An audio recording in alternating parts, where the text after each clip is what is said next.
Well, what's up, guys? Hope you're doing really well. I'm here in the sacristy at Damascus, and I'm excited to connect with you guys again. I'm going to share just a few videos over the next few weeks, staggered out, to share where we have been over the past few months, what's going on in this current season, and what's going to be happening in future seasons. Right now, I'm serving as the program director here on the current retreat, which I don't do very often. Just occasionally, I'll be brought in to alleviate the other program directors who kind of help out. But yeah, I'm excited. There's about 175 kids here right now, experiencing the love of Jesus for the first time and being filled with the Holy Spirit for their confirmation. So excited about that. But I wanted to share with you guys what happened this past summer. It was a very full summer, just like the summer before. And those two experiences were probably my favorite experiences of my entire life. I mean, they're just exactly in line with what God has on my life in terms of like mission.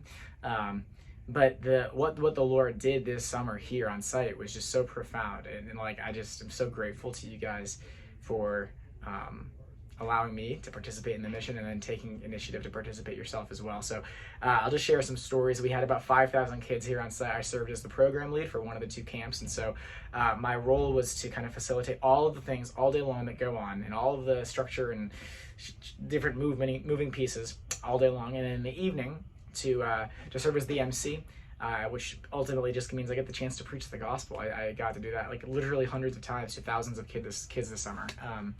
And you just see the most incredible breakthrough. And so a couple stories to share with you guys. One is a young kid, and there were dozens of stories like this. I've shared them before, but he was probably sophomore in high school, and I got to know this kid a little bit more personally. And he earlier on this particular day, he had been running on a gravel path, fallen, and just sliced his whole leg open. Like the skin on his leg came off, like on his, I know it's a little graphic, but it was the reality. And it was like on his calf all the way up to his knee, and it was just really just in tough shape. So he had that wrapped in the nurse's station, and he was just kind of hobbling around everywhere he went until our evening programming, in which we preached the gospel. Adoration follows, and there's powerful music to respond in prayer to. And at the end of that night, he comes running over to me, and he goes, "Connell, you gotta check this out."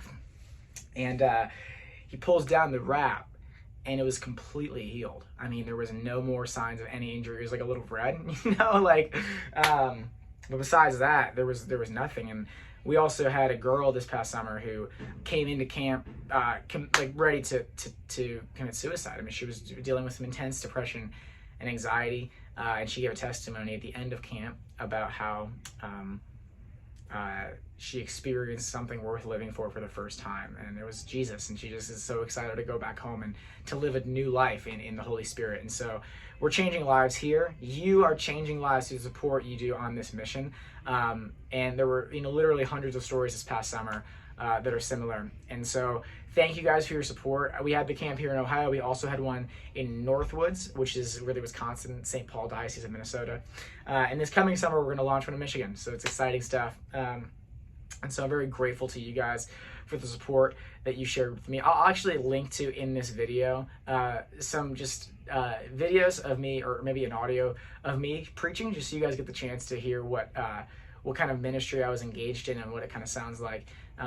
Check out Damascus Worship on YouTube or Instagram or Spotify, and you'll be able to hear some of the music that we have coming out of Damascus as well. There's a lot of really new initiatives going on here in this very young ministry, and we're seeing a lot of change in our diocese, and then reaching to other ones as well. And so I'll share more about that in the 2 videos from now, what's happening in the future. But just very grateful to you guys for your support, and this wouldn't be possible without you guys. So your prayers and everything that you're doing, you're amazing. I pray for you every day. God bless you guys, and we'll talk to you soon.